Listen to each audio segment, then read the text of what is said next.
Entonces, les pido de favor que lo vean y su compañero, como dicen, su nombre completo es, voy a buscar acá su nombre completo.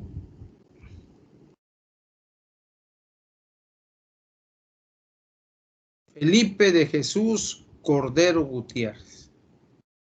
Bien, él es el autor de este diagrama donde podemos observar, él coloca aquí en Excel el diagrama que viene en los apuntes y después ya lo hace en Excel. Ok,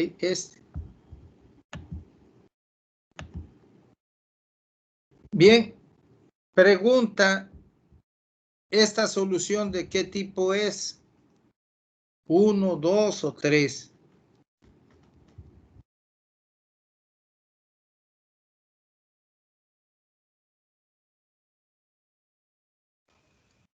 Tipo 2, Es el porque tipo 2. de bajo punto de ebullición. Tipo de azeótropo de bajo punto de ebullición. ¿Ok? Bien. Y cuando usted ve la gráfica, donde se intersecta en esta gráfica X igual a Y estos son los datos reales, los datos de equilibrio, donde se intercepta. Ahí podemos ver que X igual a Y y aquí tenemos la temperatura. La temperatura. Ahora, en esta gráfica,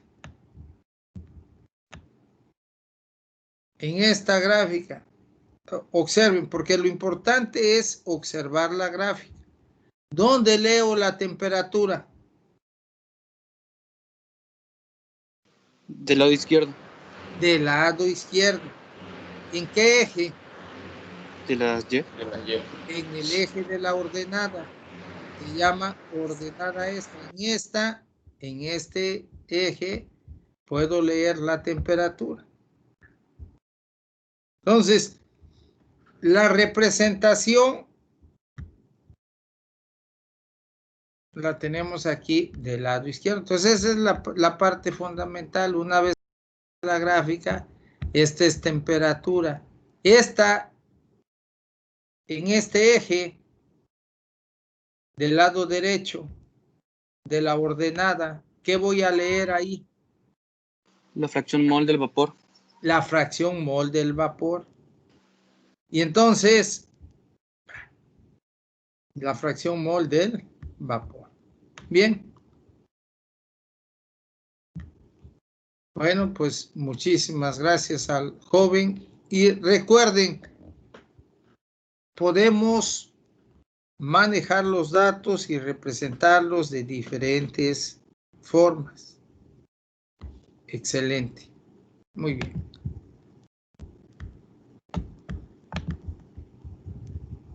Nos vamos al archivo que tenemos, que era el 7.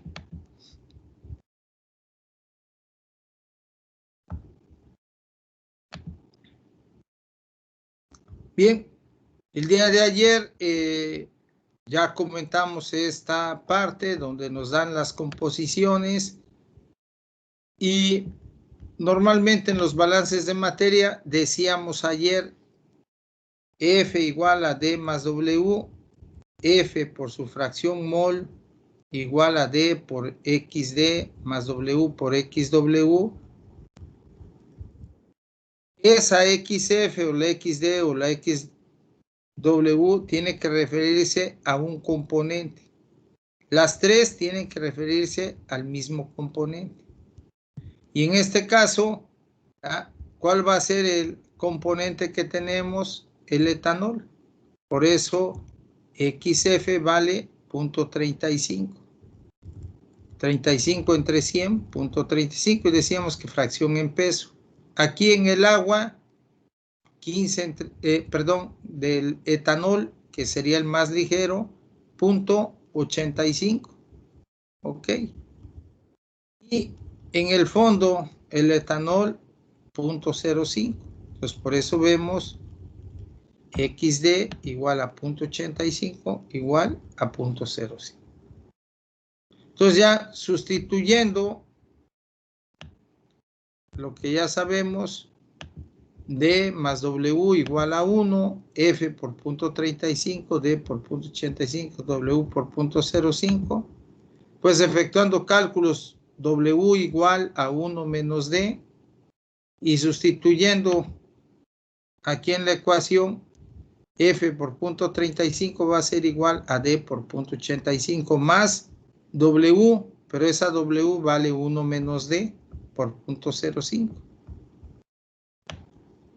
Entonces, 0.35F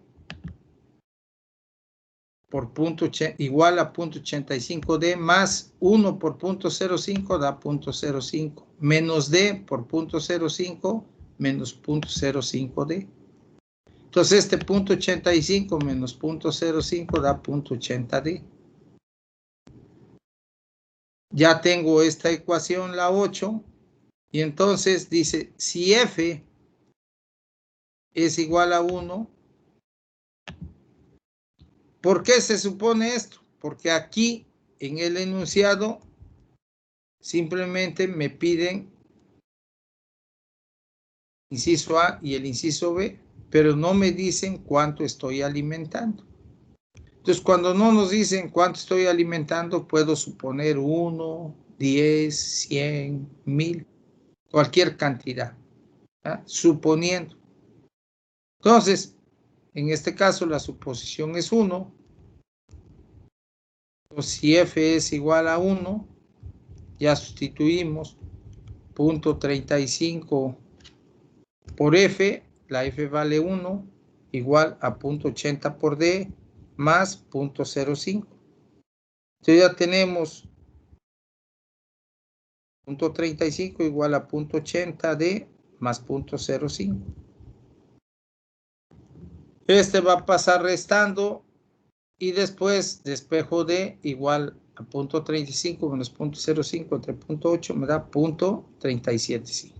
Entonces ya tengo el valor de D. ¿Para qué me hace falta? Conocer el valor de W. W igual a 1 menos D. 1 menos 0.375 da 0.625. Y hasta ahí ya tengo F, porque lo supuse de 1, la D, 0.375 y la W, 0.625. Viene respuestas, kilogramos de destilado por kilogramo de alimentación. Entonces, ¿cuánto vale D? 0.375. Por kilogramo de alimentación es 1.375 entre 1.375. Bueno, entonces, kilogramo de destilado por kilo de alimentación igual a D sobre F. 0.375 entre 1 igual a 0.375. Si el problema hubieran sido 5.000 o 2.000 kilogramos que se alimentan con tal composición, pues en ese caso el valor de F será otro. Pero depende del problema. Pero esa relación de destilado a alimentación, entonces esto ¿qué me indicaría? Por cada kilo que esté alimentando, lo que voy a obtener en la fase gaseosa con una composición diferente a la de la partida es 0.375 kilos. Y kilogramos de destilado por kilogramos de residuo, tenemos el valor de D, el valor de W, divido D entre W. Aunque aquí diga kilogramos de destilado por kilogramos de residuo, es como cuando nos dicen galones por minuto. Y alguien lo representa GPM. Pero ¿qué significa esto? Ya cuando lo traducimos son los galones. Ese por lo representamos aquí abajo minuto. Es una división, galones por minuto. O sea, los galones que pasan en un minuto. Esa ya es su interpretación. Entonces, muy bien. Ya tenemos punto 37.5 entre punto 62.5, punto 6 kilogramos de destilado por kilogramo de residuo. Bien, ¿dudas o comentarios hasta aquí? De mi parte no. No, profe. Ok. Bien. Cuando se hace el cálculo de las torres de destilación, para hacer el cálculo hay algunos métodos. Sobre todo, hay métodos gráficos que podemos tener. Y actualmente hay softwares para hacer el cálculo del número en función de la composición, de la cantidad que vamos a alimentar, calcular el número de etapas teóricas. Entonces, por un lado, número de etapas teóricas. En otras palabras, el número de platos. Ya sabemos que hay diferentes tipos de platos también. ¿Esto para qué serviría? Para saber pues, cuántos platos se requieren en la columna. Pero también habrá que calcular las dimensiones de la columna.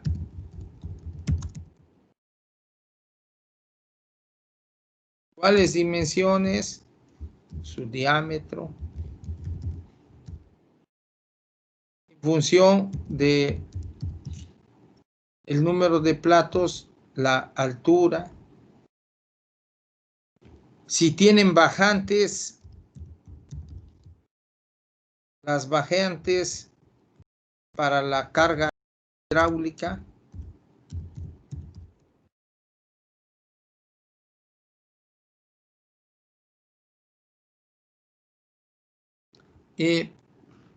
Para poder alimentarle a la columna, pues los diámetros de las tuberías.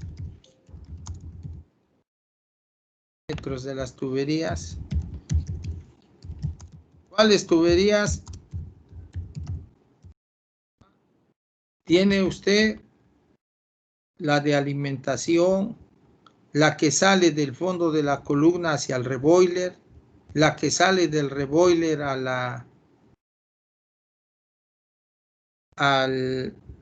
la columna que retorna, y algunos conceptos básicos que me interesa darles a conocer son los siguientes.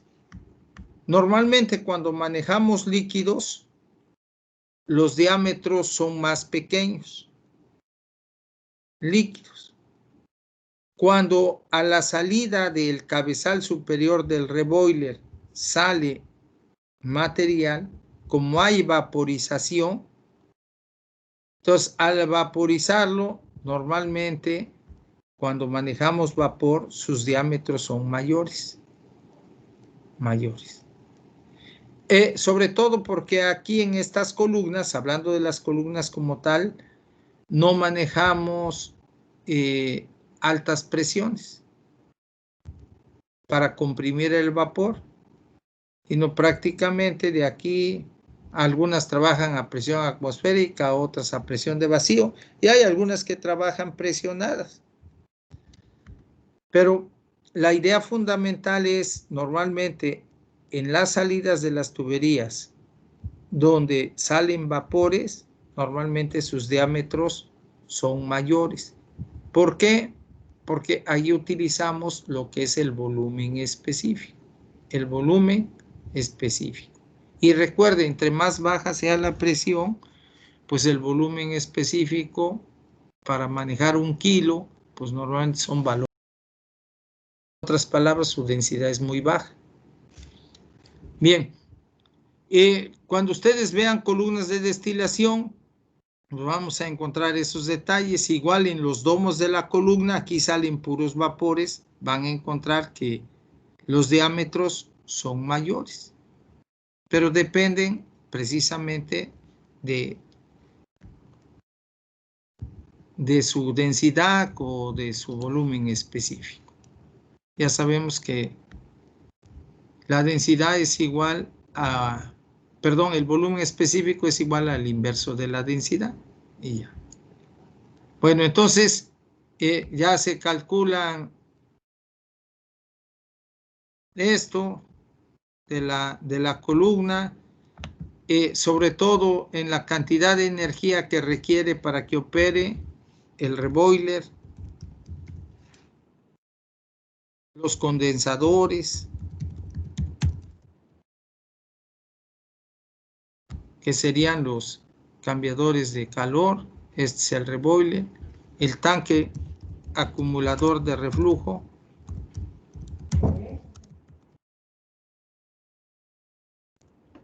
un momentito por favor.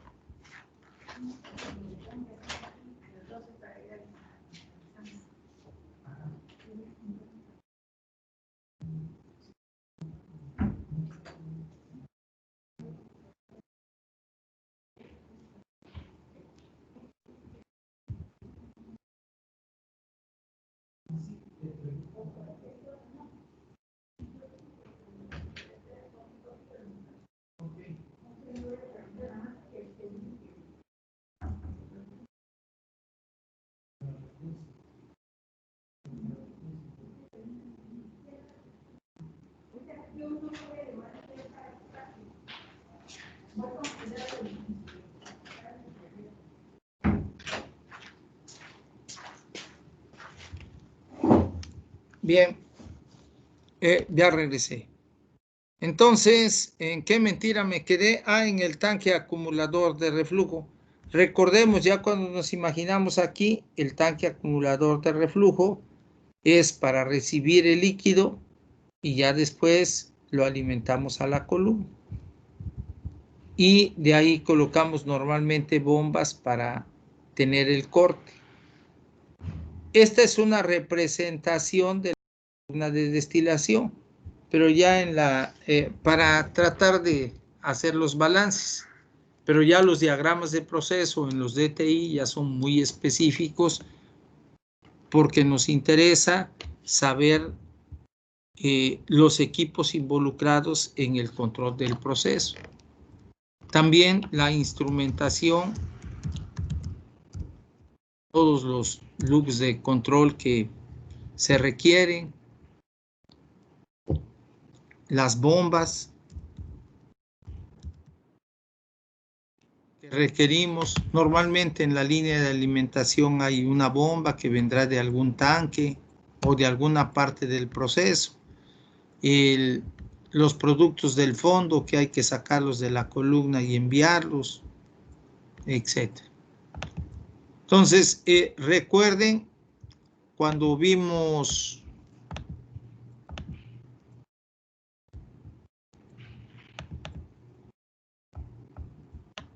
los famosos DTIs, no recuerdo si era en la parte 1 o en la parte 2, vimos lo de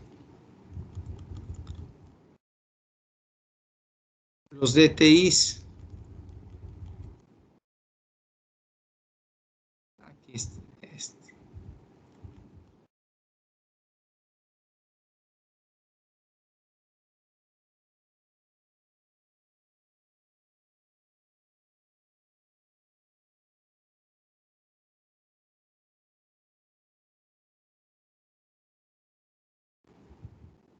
Por ejemplo, en esta figura.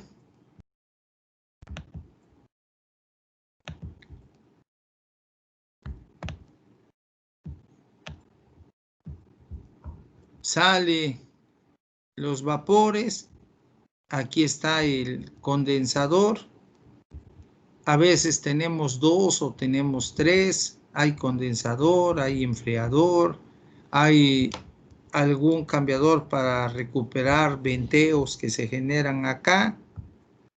Y este es el tanque acumulador y de aquí regresa. Entonces esta partecita que vemos aquí es la bomba. Entonces esta bomba. En el ejemplo que vimos del proceso BAS para producir aquilato de butilo, solamente utilizábamos la gravedad para el reflujo o para el corte. Pero depende todo del diseño, de cómo lo vamos a operar. Cuando hablamos de la instrumentación, elementos de temperatura a lo largo de la columna, control de presión, si trabaja vacío o trabaja presionada. Y en la parte del fondo, por ejemplo, esta representación del reboiler. Y observe usted aquí en esta representación, vea el diámetro de la tubería que va al cabezal inferior. Compárelo con la boquilla, normalmente le llamamos boquilla, de este cabezal superior, van a salir los vapores y van a entrar a la columna. Observe usted el diámetro. Ahí es una representación, pero va usted a observar que este diámetro es menor que este. Y precisamente por la cuestión conceptual, ¿no? El concepto, ¿cuál es? Cuando usted hace sus cálculos, va a tomar en cuenta la densidad o va usted a tomar en cuenta su volumen específico. Bien, y en el caso del manejo de los gases, pues prácticamente la densidad de un gas es menor que la densidad de un líquido.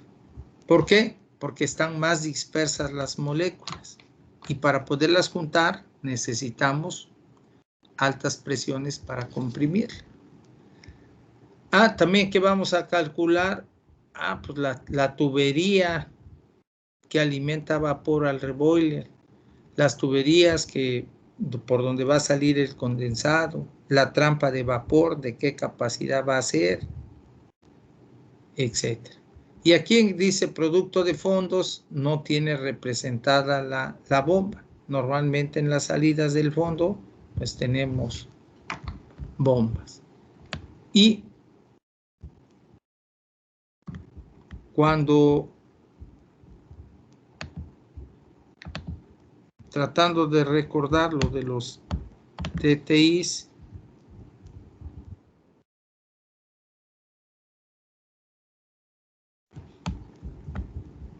aquí en este DTI, ¿verdad? Caray.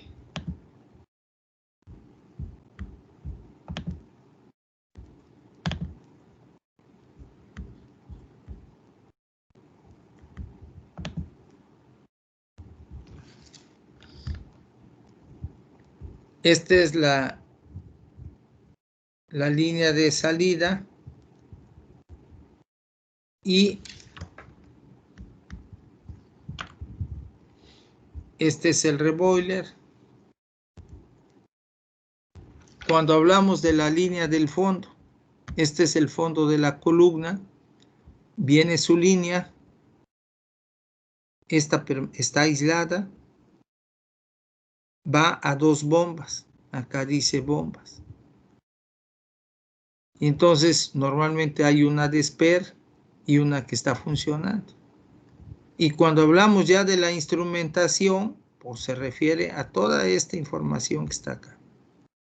Toda la instrumentación. Elementos de temperatura, transmisor de nivel, etc. Los cambiadores de calor. O sea, ya prácticamente el DTI es la representación de lo que vamos a construir. Entonces, todo esto, pues, calculamos, después hay que elegir los modelos. Normalmente hay otra área, el área de instrumentación. En el área de ingeniería hay, por ejemplo, en el TEC tenemos la licenciatura de electrónica en instrumentación. Bien, entonces, pues para el cálculo de todo esto, los equipos, los modelos, la selección, etcétera. No quiere decir que como ingeniero químico no lo podamos hacer, también se puede hacer, pero la idea fundamental es seleccionar qué modelo, qué marca, etcétera, etcétera, ya cuando va usted a comprar.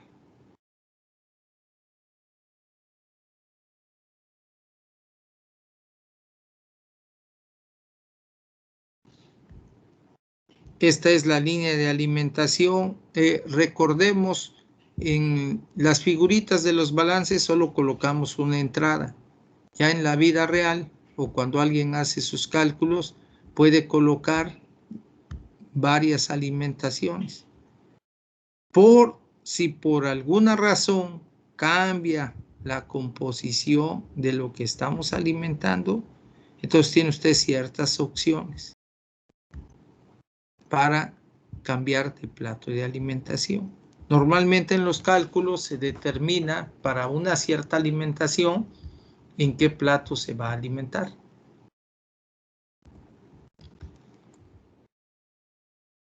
Bien, y aquí son los diferentes tipos de platos. Lo que sucede cuando hablábamos de la carga hidráulica es esta área por la cual va a pasar el líquido. ¿Cuáles son las áreas más cargadas en la columna? Por ejemplo, observe usted en esta figura, estamos alimentando a la columna. Cuando yo alimento, este flujo va a caer, va a entrar al reboiler. Como le estoy agregando calor, se va a vaporizar. Estos vapores van a ascender. Entonces, en la parte inferior de la columna hay una carga hidráulica. Normalmente decimos carga hidráulica, pero hay una carga de materiales que estamos alimentando. Ahora, la cantidad de líquido que va a circular hacia el fondo es diferente a la de la sección de rectificación. ¿Por qué? Porque cuando los vapores ascienden y estamos arrancando la columna, en esta parte superior no va a haber materiales,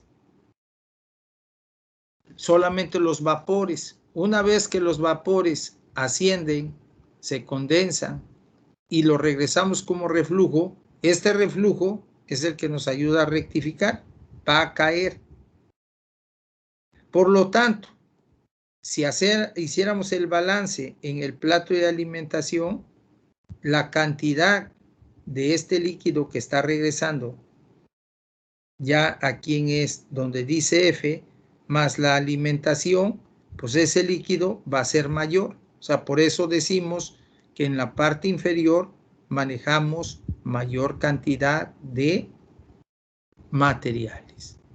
Es decir, a partir del plato de alimentación hacia abajo, manejamos mayor cantidad de materiales. Pero precisamente porque lo que venga de la sección de rectificación más lo que estamos alimentando, pues va a ser mayor que la cantidad que estamos reflujando.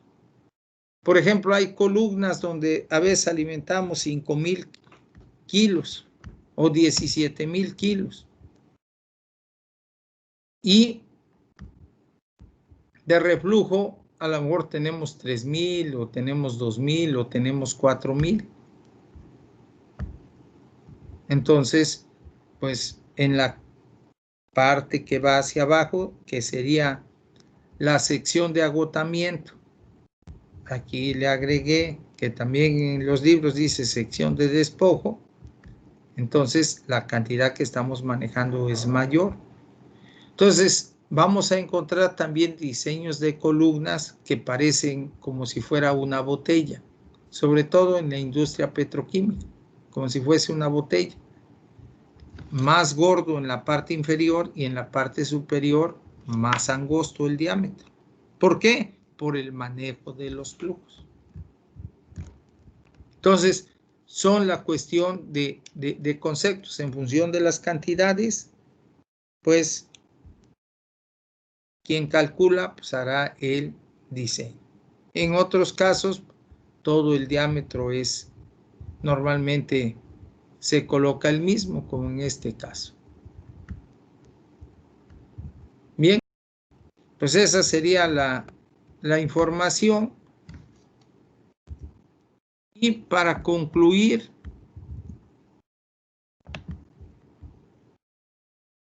nos regresamos al libro de... perdón, a este momento, ¿alguna duda o comentario que tengan?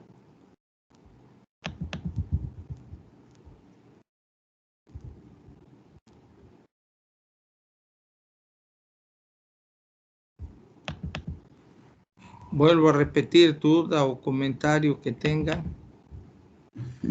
Por mi parte no, todo claro. Ok. Muchas gracias. Bueno, gracias. Entonces, en esta información del Ocontojo, estos libros a mí siempre me fueron con los que estudié prácticamente, y otros más, pero pues en estos libros, esta parte, pues ya le explicamos, y viene un ejemplo. Adelante. Nos habla de los diagramas de presión de vapor, diagramas de equilibrio, la ley de Raoult. Por ejemplo, en el caso de la ley de Raoult, aquí es la presión parcial del componente A. Va a ser igual a la fracción mol del componente A por la presión de vapor del componente puro. Y entonces la presión de vapor del componente B será igual a la fracción mol del componente B por la presión de vapor del componente puro. Entonces puedo tener agua y alcohol, o puedo tener hectano y octano, ejemplos que aquí aparecen. Y como ya sabemos que XA más XB, las fracciones molares es igual a la unidad, entonces XB será igual a 1 XA, que multiplica a la presión de vapor del componente puro B. Entonces, estas deducciones son en función de la ley de Raoult. Ya sigue esto.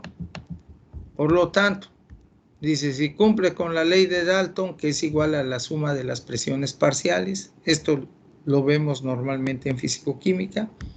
Entonces, la presión total del sistema va a ser igual a la fracción mol del componente A por la presión parcial del componente puro A, más XB por PB. Pero en lugar de escribir XB, es 1 menos XA por PB. Y a partir de esto, pues podemos despejar XA, la fracción mol del componente puro, que está en función de la presión total y de las presiones parciales del componente A y componente B. Y después, para obtener la fracción mol en la fase vapor, dice YA, que sería la fracción mol, va a ser igual a la presión parcial del componente A entre la presión total. Y YB será igual a la presión parcial del componente B entre la presión total. Y esto ya nos permite obtener los valores de Y. Después nos habla de la volatilidad relativa. Dice, la relación entre la presión parcial de vapor y su concentración en la fase líquida. La volatilidad de A y la volatilidad de B. Al cociente entre las volatilidades del componente más volátil y del menos volátil se le llama volatilidad relativa. Entonces, es dividir la presión parcial del componente A entre su fracción mol y la del otro componente. Y después de la deducción, consiste en la presión de vapor del componente puro A entre la presión de vapor del componente puro B. Normalmente el más volátil tiene mayor presión de vapor. O sea, tiene mayor tendencia a poderse escapar del líquido.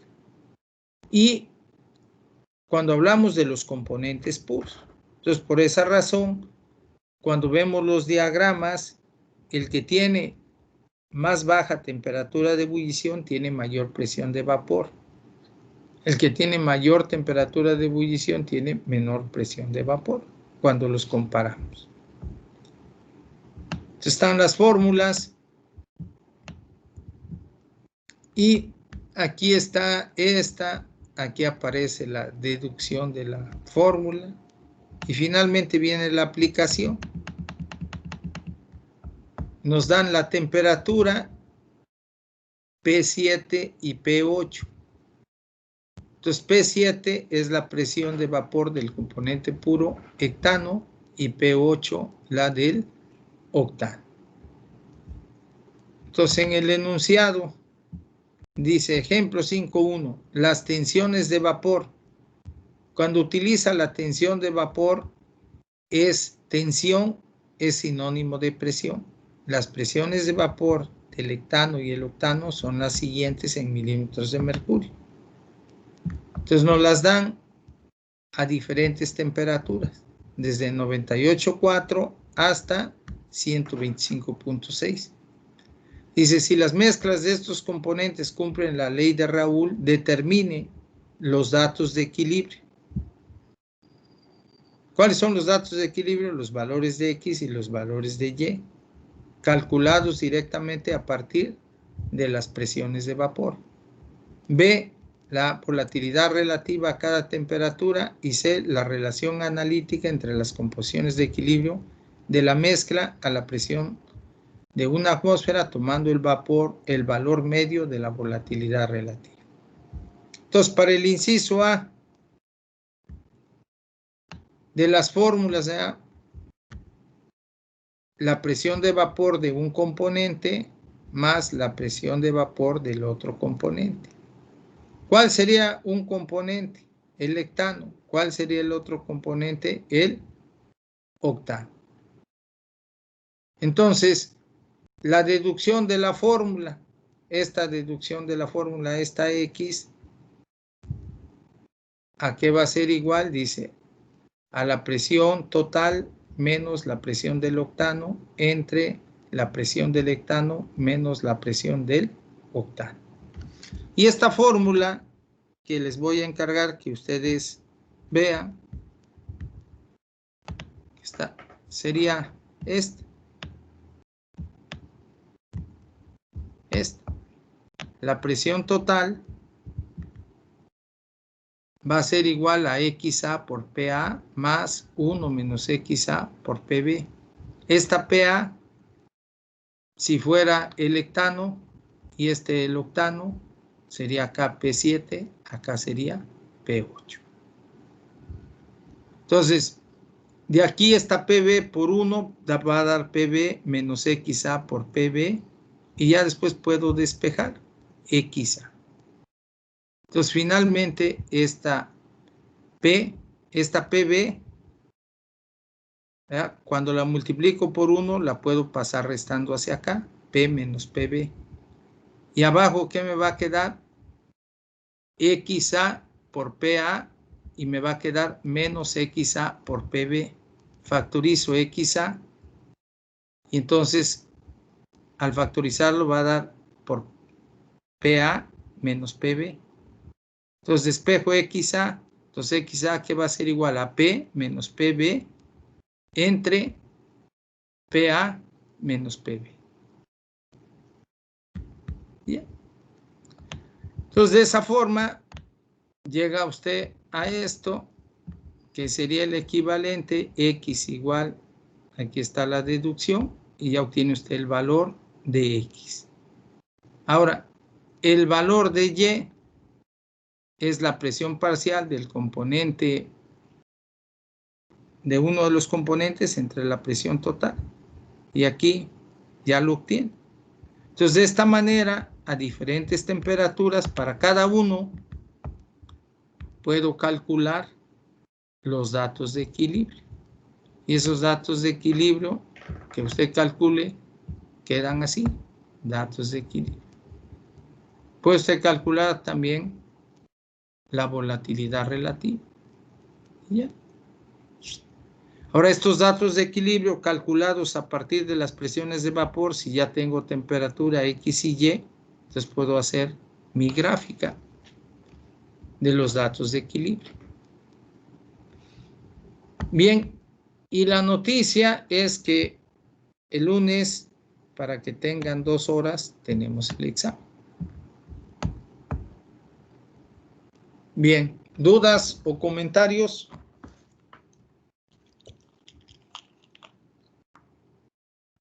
No, profe.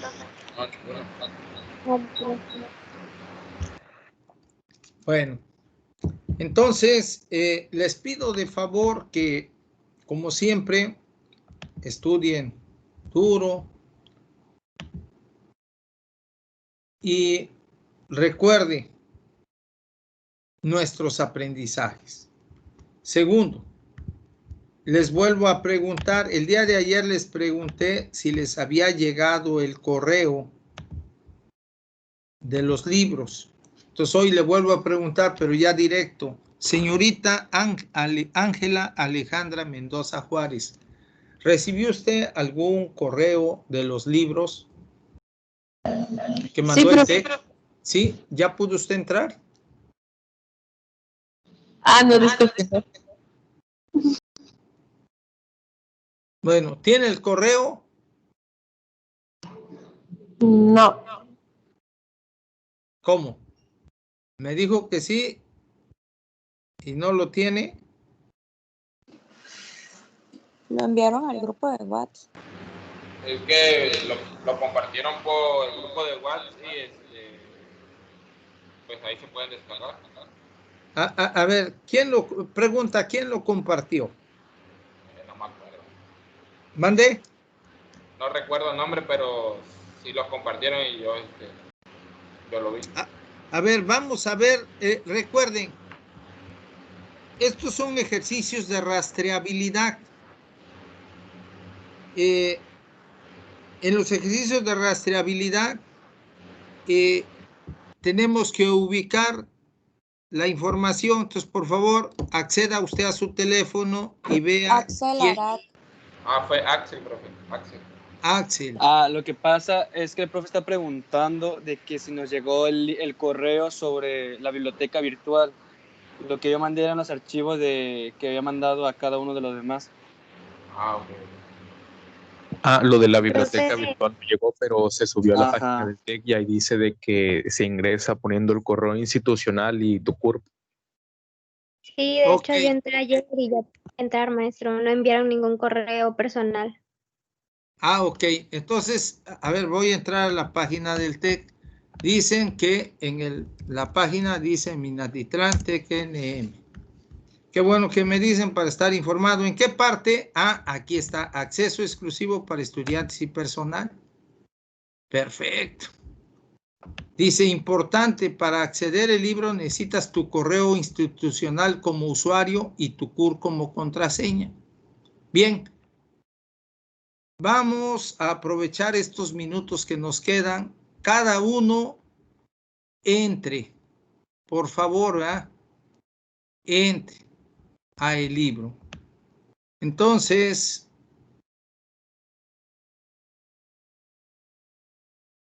aquí está la información. Está, como todo, recuerde, puede haber información y aquí nos dice cómo entrar y demás, pero lo importante es tener el link. Y una vez que tiene usted el link, ¿qué necesita? Simplemente lo que dice acá, que era su correo institucional y su CUR. Ok, entonces por favor entren cada uno.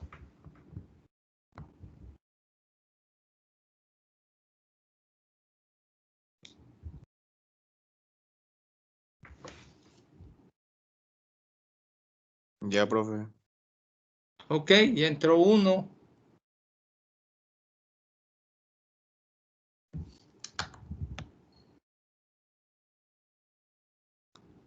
Entonces, si recibieron la liga que les dijo su compañero, perfecto.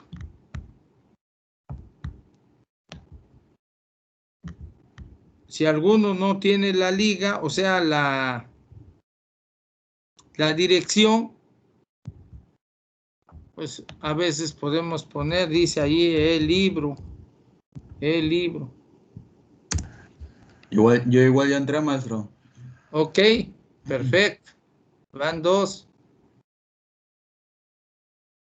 Ese libro.net, y es.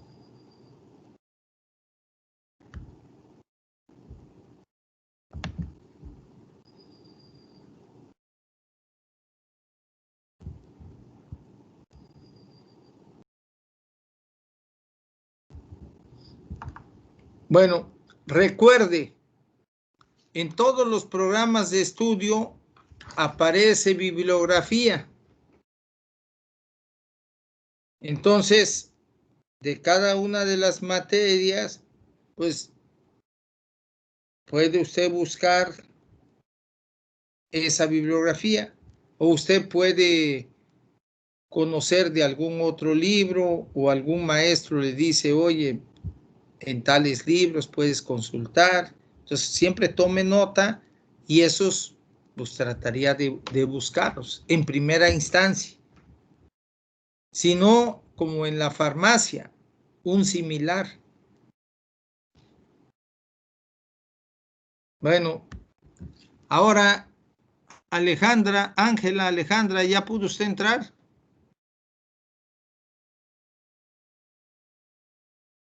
Elvira de Jesús, ¿ya pudo usted entrar?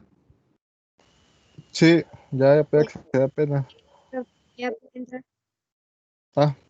A ver, Elvira de Jesús, preséntenos, por favor, la página que ya pudo acceder, por favor. Estoy en el celular, profe, pero déjeme ver si puedo compartirla. No, señorita, no se trata. A ver, Oscar Suárez, ¿ya pudo usted entrar? Sí, profe. Ahora, ¿puede usted mostrarnos, por favor? Claro. Por favor.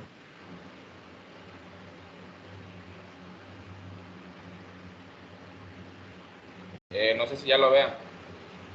Sí, ya está. Sí. Oscar Suárez Cruz, alumno.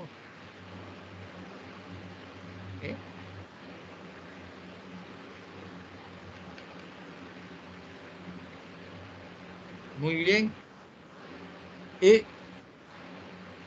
Bien, siguiendo, muchas gracias. Puede dejar de compartir. ¿Qué tenemos nosotros? Les comenté al inicio. ¿Pueden ver mi pantalla? Sí, profe. Sí, profe. Ok, aquí en la página del TEC